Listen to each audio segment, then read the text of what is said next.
Hi everyone, and welcome back to Good Morning KU Sports. I'm Sophia, and I'll be stepping in for Lexi as your host today. We are in an exciting time of sports right now. We have the men's Final Four basketball games tomorrow night, with the championship just around the corner on Monday, and we're currently in week 1 of the MLB season. We're also coming towards the back end of the NBA season, and we have the Masters starting next week. College sports are also in full swing right now, with KU baseball and softball seasons having just kicked off. Today, Brandon will be giving us some March Madness updates, and I will be highlighting some non-KU related stories. Then Emil and Brandon will be talking about the opening week of baseball. Chris will be catching us up on some NBA stats, and as always, we'll have Josie with the weather. Right now, we're going to go to Emil with the Jayhawk Sports Report. Thanks, Sophia. The women's basketball team ended their season on Monday night in Wichita after a 70-67 loss to BYU. The Jayhawks advanced to the semifinals of the WBIT tournament, but just couldn't get past their Big 12 rival for a spot in the finals. KU ends their season with the overall record of 22-14. Kansas baseball celebrated Autism Awareness Day last night for their first home game series against Utah, and I'll tell you right now, they definitely celebrated. Kansas entered the bottom of the 9th inning down 12-9 after a 3-run 7th inning from Utah and a 2-run 8th inning from Utah to take the lead after KU led 7-9.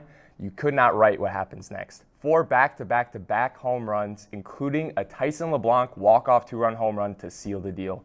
Kansas putting on their best Barry Bonds impressions, and Utah putting on their best Duke impression. Kansas wins 14-12, and this is a team I'm ready to watch in Omaha. Kansas, now 20-10 on the season and 7-3 in the Big 12, will look to continue their 4-game win streak against Utah this series. The softball team continues to win series after series as well, en route a 26-10 record and a 7-3 record in the Big 12 Conference. KU won 2 out of 3 games against Houston, Utah, and BYU, and are currently looking to extend that streak as they currently play in a series against Arizona State this weekend at Rocha Ballpark, where the Jayhawks have already made some noise. An 11-7 upset over 20th-ranked Arizona State. The game today for baseball has been moved up to 11. Make sure y'all go to that. The KU swim and dive team closed out its season 25th place finish at the NCAA championships last weekend in Atlanta. Junior Shai Lai scored 25 points for the Jayhawks in the diving competition and earned All-American status. Lai placed 8th in the 1-meter dive and 5th in the 3-meter competition. That's all I got for your weekly Jayhawk Sports Report. Up next is going to be Brandon with some March Madness updates. Thanks, Emil. Weekend 2 of the 2026 NCAA tournament is officially in the books, which has led us to our final 4 teams: Arizona, Michigan, Illinois, and UConn. On Saturday, March 28th, Arizona was in a close battle against Purdue, but pulled away in the second half to get the 15-point win. 4 of the 5 Wildcat starters scored double digits, with freshman Poa Pete leading the way with 20. Arizona will now return to the Final Four for the first time since 2001. The 3-seed Fighting Illinois ended the great run by the Iowa Hawkeyes later that afternoon with a 71-59 victory to advance in the tournament. Keaton Wagler led the game with 25 points. This will be the first Final Four appearance for Illinois in 21 years. Although they came up short, I wanted to give flowers to Iowa senior Bennett Sturts. The Hawkeyes guard played 160 straight minutes of basketball and was off the court for only 12 minutes in his last 20 games. Simply incredible. The next day, Michigan had another dominant performance, taking a 95-62 win over Tennessee senior. Senior Yato Landebord scored 27, his 3rd straight outing with 20-plus points, and 4th of his last 5 games. The Wolverines have scored at least 90 points in every round of the tournament so far. The 4th and final game of the second weekend was Duke against UConn, which turned out to be one of, if not the best games of the tournament. For the first 30 minutes of basketball, it seemed as if the Blue Devils would easily pull away. Duke led by as much as 19, including a 15-point lead at the half. In fact, the number 1 overall seeds were historically 134-0 when leading by 15 or more at the break. That was until UConn made that 134-1. The Huskies clawed back, finding themselves within 1 with 50 seconds remaining and down by 10 with 10 seconds left on the clock. Let's take a look at how those final 10 seconds played out. Get it into Boozer, back for Saar, ahead, Boozer, that ball deflected and stolen by Mullins. Caravan, 2 seconds, Mullins tosses it up. Ah! It's good! We're point 3! UConn goes in. Kid Braylon Mullins, sending Connecticut to Indianapolis to compete for its 3rd national title in the last 4 years. The matchups are now Illinois versus UConn and Arizona versus Michigan. Both games will be played on Saturday, April 4th. Illinois-UConn will tip off first at 5:09 p.m. Central Time, and Arizona-Michigan will follow. Hopefully I can improve on my predictions from last week, although that shouldn't be too difficult as I missed on every single one. Let's start with Illinois and UConn. Illinois scores 7 more points a game, and I'm mainly looking at Keaton Wagler and Andrei Stojakovic. Wagler puts 18 points a game, and Stojakovic provides 13 off the bench. For UConn, they have Terrace Reed, who's averaging 22 points in March Madness, and Alex Karaban, an extremely clutch senior. I'm going to take UConn to ride the hot hand and stay hot with that win. As for Arizona and Michigan, likely the best game of the tournament that we will see.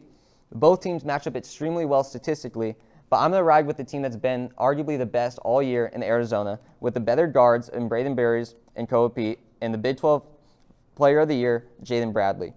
That would match up UConn and Arizona in the national championship, where I take Arizona in that matchup, winning its second ever title and first since 1997. Stay tuned after this short break, where Sophia will give a preview into the 2026 Masters as well as some wholesome NFL news.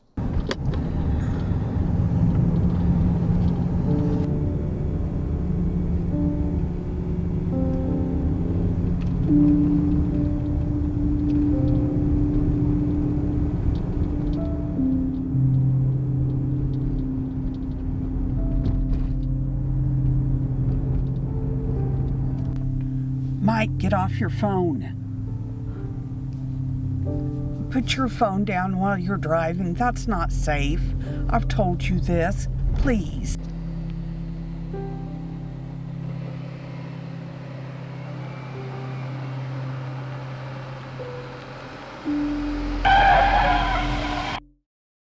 '26 Masters kicks off this Thursday, April 9th, and runs through Sunday, April 12th at the stunning Augusta National Golf Club. Last year's champion, Rory McIlroy, is looking to defend his title, but facing stiff competition from favorites like Scottie Scheffler and Bryson DeChambeau. Speaking of Scheffler, the number 1 in the world and 2-time Master champion is betting favorite this year with odds hovering at plus 45, plus 450 to plus 550. Scheffler has been on fire in 2026, posting top 4 finishes in 3 of his first 6 events, making him a player to watch closely. Jon Rahm and several other top-ranked golfers are also in the field, so expect some exciting battles on the greens. Looking at some wholesome NFL news, quarterback Josh Allen shared some personal news yesterday announcing the birth of his and Haley's baby. Congratulations to the new parents. In team news, Kirk Cousins has agreed to sign with the Las Vegas Raiders. This move has sparked plenty of chatter online, of course, including memes, especially about Mendoza, who many believe the Raiders would select first overall. Will Cousins' arrival change Mendoza's role or draft plans? We will have to wait and see. That's all I have for you currently. Now on to Brandon and Emil talking MLB. Thanks, Sophia. Speaking of stories, there may not be one that competes better with America's greatest pastime. That's right, Major League Baseball is back in action. I'm joined by Emil to discuss the past opening week of the 2026 season. After 8 days of ball games, here's how things stand at the moment. In the American League, the New York Yankees are on top in the East Division, while the Cleveland Guardians and Houston Astros headline the Central and West.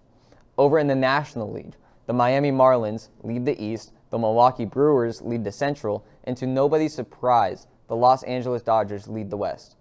As for the team stat leaders, the Astros and Brewers lead the league in runs scored with 45. The Pittsburgh Pirates and Los Angeles Angels lead in home runs with 10. The Miami Marlins lead in both team batting average with 290 and team walks and innings allowed per pitch with .83. The Brewers have the most stolen bases in the league with 15, and the Astros have the most strikeouts with 84. Rounding out the team stats comes from the best pitching in the league, the New York Yankees, with a team ERA of 1.01 and allowing a league low 6 runs on the year. Teams have been getting into their contracts before that potential 2027 lockout. Yesterday, number 1 MLB prospect Connor Griffin received a 9-year, $140 million contract before he plays his first MLB game, which is actually going to be today as the Pirates called him up, which shattered the previous record for the largest contract before making an MLB debut, which was set by the Seattle Mariners on March 31st when they signed their promising rookie Cole Emerson to an 8-year, $95 million extension. But it's not just rookies getting the bag either. As a Cubs fan, I saw Nico Horner get a 6-year, $141 million deal, while Pete Crow Armstrong got a 6-year, $115 million contract. Will we see more teams try to lock up their talent as the season goes on? My money's on definitely. 100%. I also wanted to note how historic this rookie class has been so far. This season alone, through the first week of games, they have combined for 15 home runs, a 1.008 OPS, and a .622 slugging percentage, all of which are the highest by a class since 1900. On top of that, they have recorded the third best batting average since 1900 at .308, trailing 1938 at .316 and 1968 at .312. Also, Emil, you mentioned Connor Griffin. We've already seen top rookies like Kevin McGonigal for the Tigers, Sal Stewart in Cincinnati, Chase De La Torre out of Cleveland, and some who have contributed to those stats that I just mentioned. All that has been done without the number 1 overall prospect in Griffin. That's all Emil and I have for now. Here's Chris with some interesting NBA news.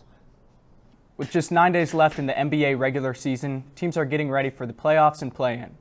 Currently in the East, the Pistons are a lock for the number 1 seed with 56 wins as the 2-seeded Boston Celtics trail 4.5 games behind them.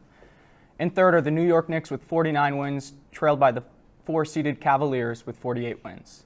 Then are the Atlanta Hawks who have 44 wins. While the first half of the bracket isn't too close, the 6-seeded 76ers are neck and neck with the Toronto Raptors as they fight to escape the play-in. Along with that, the 8-seeded Charlotte Hornets are trying to keep their slight advantage against both 9-seed Orlando Magic and 10-seed Miami Heat.